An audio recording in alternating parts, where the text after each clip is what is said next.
اصحابي واخواتي، الناس اللي حدائق العاصمه دي محطه مترو حدائق العاصمه، لسه خارجين منها اهو.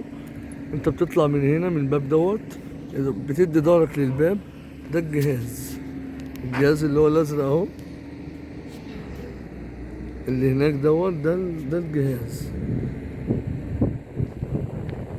وادي العماير اهي كلها.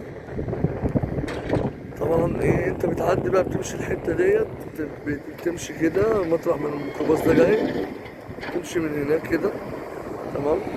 وبتروح لحد هناك كده، انت هتلف من الحته دي مطرح ما الناس دي ماشيه، وهتلف تلف كده، وهتروح لحد الجهاز اللي هو الازرق اللي هناك ده.